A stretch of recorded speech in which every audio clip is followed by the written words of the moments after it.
Welcome back from the break viewers. इस वक्त जिस पर्सनालिटी ने हमें ज्वाइन किया है, एक तो हम बड़े ग्रेटफुल हैं कि उन्होंने अपने कीमती वक्त में से वक्त निकाला, क्योंकि पाकिस्तान में और इंटरनेशनली भी इतने ये बिज़ी रहते हैं कि इनको बुलाना ज़रा मुश्किल हो जाता है। लेकिन फाइनली वो जो कहते हैं ना, हमारा हाथ पड़ गया, तो हमने डॉक्टर मोहम्मद नासिर को बुला ही लिया। अब आप एक ब्रिलियंट न्यूट्रिशनिस्ट हैं, डाइटिशियन हैं, और हम हमेशा जब न्यूट्रिशनिस्ट और डाइटिशियन की बात करते हैं तो हम ये सोचते हैं कि यार अपने लिए जाएंगे, मतलब 18-19 साल की उम्र के बाद न्यूट्रिशनिस्ट के पास जाना चाहिए। भाई अगर आपको गाइडेंस की ज़रूरत है और आपको नहीं समझ आ रही कि अपने बच्चों को क्या खिलाना है, तो जो दूसरे डॉक्टर्स होते हैं उसकी बनिस्बत right person for the right job के पास अगर जाएं, न्यूट्रिशनिस्ट से बेहतर कौन है जो आपको गाइड कर सकता है कि बच्चों ने क्या खाना है, क्या पीना है, किस टाइम पे क्या चीज़ देनी चाहिए। हर माँ चाहती है कि वो अपने बच्चे की तालीमी और अपनी हेल्दी फिजिकल एक्टिविटीज़ में बच्चों को पार्टिसिपेट करवाए। वो अपने बच्चों की तालीम की फील्ड में भी पार्टिसिपेट करने में हेल्प करवाना चाहती है, स्टडी में भी हेल्प करना चाहती है। तो उसी तरह घर में एक हेल्दी इन्वायरमेंट को मेंटेन करना भी बहुत इम्पॉर्टेंट है, और उसमें सबसे ज़्यादा अहम चीज़ है खाना पीना। देखिए बाहर हम बच्चे बाहर जाते हैं, किसी के घर जाते हैं, नानी के घर, दादी के घर, यहाँ वहाँ जो भी, तो उस पर हमारा कंट्रोल नहीं होता। लेकिन अपने घर में जब बच्चे होते हैं और जब बच्चे घर से स्कूल जाते हैं, तो कम से कम उस पर तो हमारा कंट्रोल होता ही है। राइट डॉक्टर साहब? ऐसे ही है। अच्छा डॉक्टर साहब, सबसे पहले तो मुझे जो हमारा सबसे इम्पॉर्टेंट क्वेश्चन है वो ये है कि आजकल के बच्चों में और 20 या 30 साल पहले के बच्चों में क्या फ़र्क है? क्यों इतने कमज़ोर से, मैं ये नहीं कह रही कि ओवरवेट होना चाहिए बच्चों को, बट कमज़ोर से, हाइट नहीं निकल रही, किसी के बच्चे के दांतों में इश्यूज हैं, तो किसी के छोटे से बच्चे के गिट्टे गोडों में दर्द हो रही है। What's the problem? Jugan, thank you, आपने इनवाइट किया। बच्चे जो हैं वो ग्रोथ पीरियड में होते हैं, बच्चों को ग्रो करना होता है, उनको अपनी एक्टिविटीज़ के लिए भी एनर्जी चाहिए होती है, न्यूट्रिएंट्स चाहिए होते हैं। तो उसमें अगर आप जो है वो राइट अमाउंट ऑफ न्यूट्रिएंट्स उनको प्रोवाइड नहीं करेंगे राइट टाइम के ऊपर, तो वो बच्चे कंप्रोमाइज़ हो जाएंगे। सो ओवर द ईयर्स जो है वो हमारे न्यूट्रिशन के इंडिकेटर्स पाकिस्तान के अंदर बहुत अच्छे नहीं रहे हैं, और with the passage of time deteriorate हुए हैं। हमारे यहाँ स्टंटिंग बहुत ज़्यादा है, वेस्टिंग बहुत ज़्यादा है, माइक्रोन्यूट्रिएंट डेफिशिएंसीज हैं, vitamin A deficiency, vitamin D deficiency, का तो पता ही नहीं है माँ बाप को। अच्छा, अगर वो उस टाइम पे डेफिशिएंसी होगी जब बच्चे ग्रो कर रहे हैं, तो इसका मतलब है ग्रोथ कंप्रोमाइज़ होगी। जो न्यूट्रिएंट आज चाहिए उस बच्चे को ग्रो करने के लिए, आज वो न्यूट्रिएंट नहीं मिलेगा, तो आज के दिन में जो ग्रोथ होनी थी वो कंप्रोमाइज़ हो जाएगी। तो इस वजह से आपको थोड़ा सा महसूस होता है कि ओवर द ईयर्स जो है हमारे न्यूट्रिशन के इंडिकेटर बेहतर नहीं हुए हैं। So of course balance diet ही उसमें बहुत ज़्यादा मसला है, और सेफ डाइट, दोनों चीज़ें हैं कि सेफ्टी भी कंप्रोमाइज़ हुई है with the passage of time, और शायद बच्चों की न्यूट्रिशन उस तरह से नहीं रही है, जो उनको न्यूट्रिएंट्स चाहिए थे वो शायद हम प्रोवाइड नहीं कर सके हैं। तो लार्जली उसी किस्म का है। लेकिन कुछ फैमिलीज़ में आपको बहुत अच्छे बच्चे भी मिलते हैं, वेल नॉरिश मिलते हैं, कुछ में इतने अच्छे नहीं तो मिलते। ये मसला है।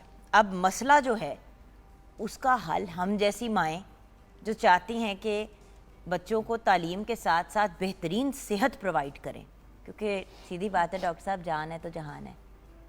मतलब एक बच्चा अगर बहुत ज़्यादा तालीम याफ्ता नहीं है या ए ग्रेड स्टूडेंट नहीं भी है, बट वो सेहतमंद है और इंटेलिजेंट और एक्टिव है, वो ज़िंदगी में कामयाब होगा। लेकिन अगर एक बच्चा बहुत ज़्यादा तालीम याफ्ता है, उसको बहुत अच्छी एजुकेशन है, स्ट्रेट ए स्टूडेंट है, लेकिन उसकी हेल्थ इतनी कमज़ोर है कि वो चल के एक जगह से दूसरी जगह नहीं जा सकता, तो फ़ायदा क्या? तो हम क्या करें? एक तो चीज़ ये है कि ये मिथ है कि एजुकेशन या हेल्थ दोनों इंटरलिंक्ड हैं। बेहतर एजुकेशन जो है वो लीड करती है बेहतर हेल्थ की तरफ, और बेहतर हेल्थ जो है बेहतर एजुकेशन की तरफ जाती है। तो एक बच्चा जो मेंटली माल नॉरिश्ड है, फिजिकली माल नॉरिश्ड है, बेहतर एजुकेशन हासिल ही नहीं कर सकता। सो एक पहली चीज़ तो ये है कि बच्चे को जो है वो हेल्दी होना चाहिए अच्छी एजुकेशन के लिए भी। तो अगर आपने अच्छी एजुकेशन देनी है, उसके लिए उसके कैरियर को देखना है, तो उसकी हेल्थ भी बहुत ज़रूरी है। और हेल्थ के लिए ऑफकोर्स जो है अगेन फूड इंपॉर्टेंट है, और फूड में भी हम बैलेंस डाइट की बात करते हैं कि जहाँ के ऊपर जो है आपको फूड वो लेना है जिस जो न्यूट्रिएंट्स उनके पूरे कर सके। उसमें हम नॉर्मली कहते हैं 2 से 3 सर्वे मिल्क की लें, दूध के 2 से 3 दूध, चीज़, योगर्ट, और इनको मिला के, but milk of course is a part of it.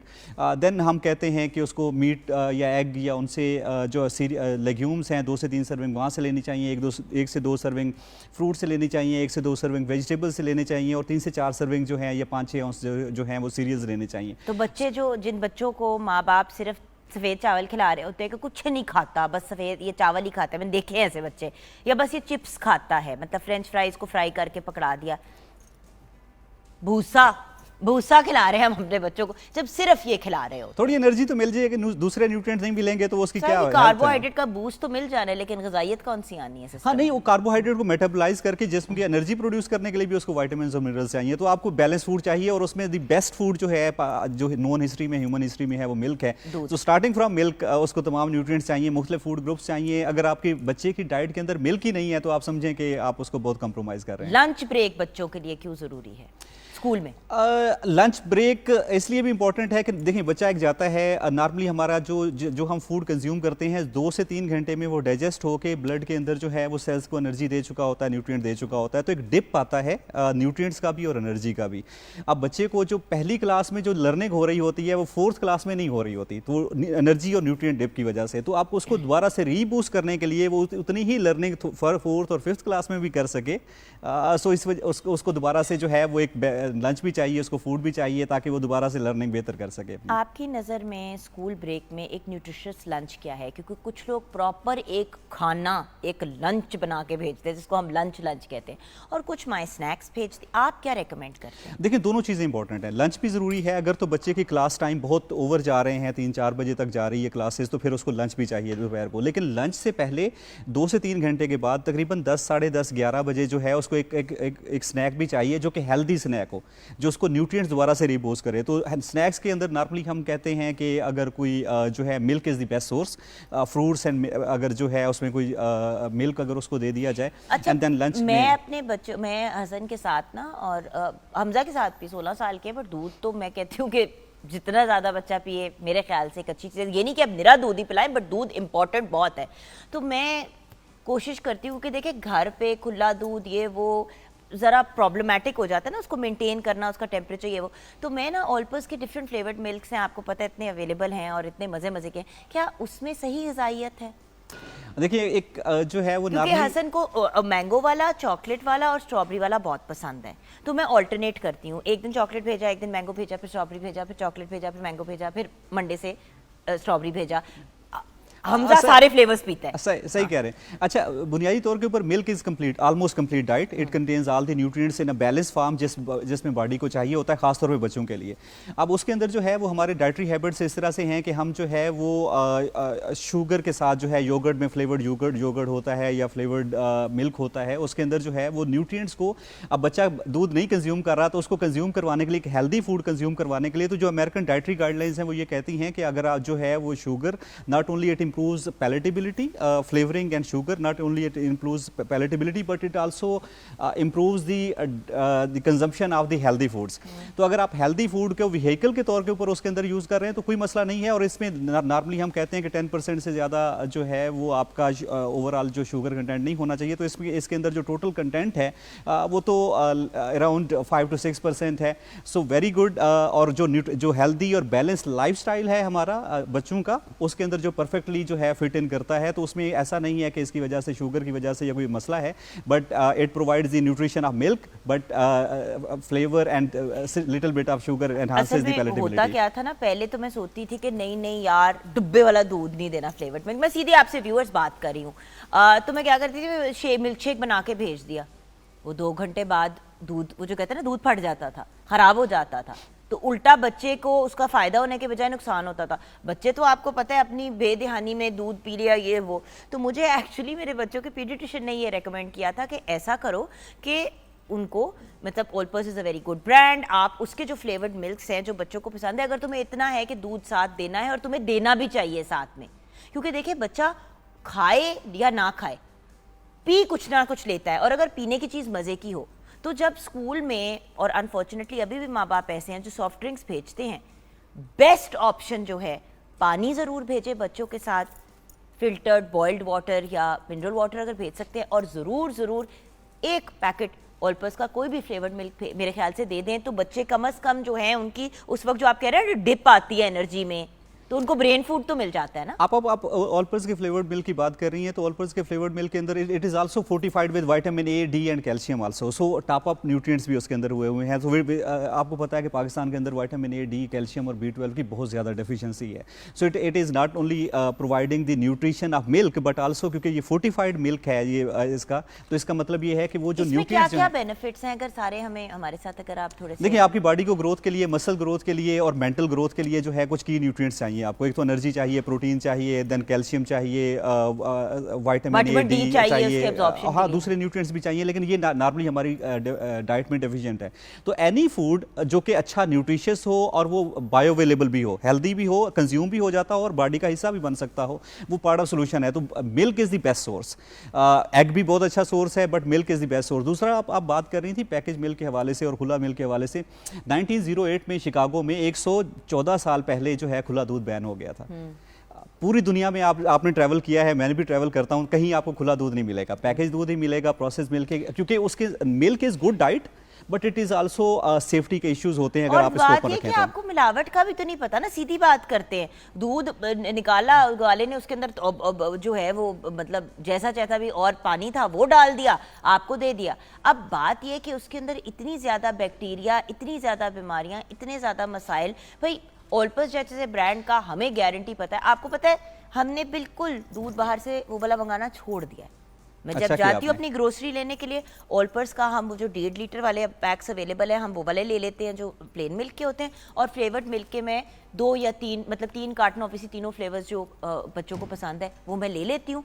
मेरा पूरा महीना सुकून से गुजर जाता है। बच्चों की एनर्जी डाउन हो रही हो ना, मतलब लंच नहीं, बच्चे तंग भी करते हैं, लंच ना खा रहा हो हसन, मैं कहती हूँ अच्छे आ चल ऑलपर्स का दूध पी ले, फ्लेवर्ड मिल्क। देखिए जिंदगी भी तो बिजी है ना, ऐसे ही उसके साथ अगर चीज को कोइंसाइड करना है तो जो मिल्क शेक बनाने में आपको आधा पौना घंटा लगेगा, चीजें वीजें ये वो, आपने बॉक्स उठाया, अपने बच्चों को पिलाया, और न्यूट्रिशनिस्ट भी वेरीफाई कर रहे हैं, इंटरनेशनल कम्युनिटी भी उसको वेरीफाई कर रही है, तो फिर सवाल तो कोई रहता ही नहीं है। इवन यूरोप और अमेरिका के अंदर एडल्ट्रेशन का तो मसला ही नहीं होता, इसके बावजूद वहां पे खुला नहीं मिलता आपको। इसकी वजह यह है कि क्योंकि मिल्क को सेफ आप उसको एक प्रोसेस से गुजरना है, आपको उसको न्यूट्रिएंट्स देना चाहेंगे मिल्क से, उससे बीमारियां नहीं देना चाहेंगे, तो आपको टेस्टिंग वेरिफिकेशन चाहिए और उसको प्रॉपरली प्रोसेस करके पैकेज करना चाहिए सो दैट कि it provides nutrients, not the contaminants, not the toxins. अच्छा, और जैसे कि डॉक्टर साहब ने ये बात अभी हमारे साथ शेयर की कि इतने दहाइयों की रिसर्च से ये बात प्रूव हो गई है कि package milk is the best option. हम लोग अपनी इन्वायरमेंट को कंट्रोल नहीं कर सकते, लेकिन उस पैकेज के अंदर जो इन्वायरमेंट है उसको जो है वो कंपनीज जो है वो मैनेज कर लेती हैं। और टॉप ऑफ द लाइन हम जिसकी बात करें, देखिए जिस चीज़ को मैं और मेरे घर वाले यूज़ करते हैं उसकी तो मैं आपसे व्यूअर्स बात कर सकती हूँ, दूसरी चीज़ें, दूसरी ब्रांड्स हम लोग नहीं ट्राई करते, सो इस वजह से I can't sort of vouch for that. Being a mother and being a nutritionist, यही 2 लोग हैं ना जो इस बात को वेरीफाई कर सकते हैं। तो लेकिन जुगन मैं बताऊं कि पाकिस्तान के अंदर अब फूड अथॉरिटीज़ बड़ी एक्टिव हो गई हैं और वो हर बैच को टेस्ट करवाती भी हैं, इंडस्ट्री से भी करवाती हैं, आप भी हिस्सा हैं कुछ फूड अथॉरिटीज़ ऐसे तो इसमें मसला नहीं है। आप तकरीबन ऑलमोस्ट जो है वो जो आपको शेल्फ पे मिल्क अवेलेबल होते हैं वो नॉर्मली सारे ही होते हैं, बट ऑफकोर्स जो है जिस पे अपना कॉन्फिडेंस होता है इंसान तो उसी की बात करता है। डॉक्टर साहब, आपका फेवरेट फ्लेवर कौन सा है?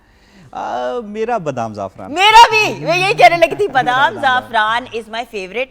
पहले कहीं हम जाया करते थे वो जो जैसे कि वो मिठाई वाले की जो दुकान होती है और वहाँ पे कहते थे बादाम वाला दूध देते। और मेरी बच्चे जो है वो चॉकलेट पसंद करते हैं, मेरी बेटी जो है वो स्ट्रॉबेरी, क्योंकि वो मिल्किश गर्लिश कलर है उसका तो वो उसको पसंद करती है, बट मुझे बादाम ज़ाफ़रान, और मेरी वाइफ भी बादाम ज़ाफ़रान। बिल्कुल। खैर डॉक्टर साहब, थैंक यू सो मच आज के शो पे आना और थोड़ा सा हमें ये वेरीफाई कर देना कि भाई हमने बात तो करनी थी लंच बॉक्स में क्या डालना चाहिए, लेकिन लंच बॉक्स की समझ आए ना आए, डेली आप एक ऑलपर्स के फ्लेवर्ड मिल्क का डब्बा बच्चों को दे ही दे। देखिए दिन में बच्चे काबू में नहीं आते हमारे, मैंने भी ये नोटिस किया है, बट लंच ब्रेक जब होती है, क्योंकि बाकी सब बच्चे खा रहे होते हैं, तो बच्चे ज़रूर उस टाइम कुछ ना कुछ कंज्यूम कर लेते हैं।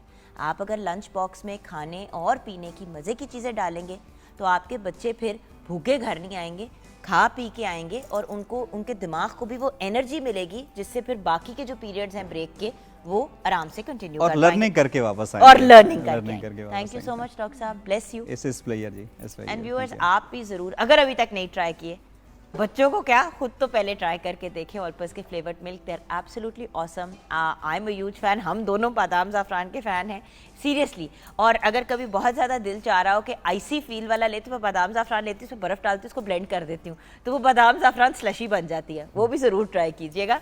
हम ब्रेक के बाद वापस आएंगे। डॉक्टर साहब, thank you so much. It's a pleasure.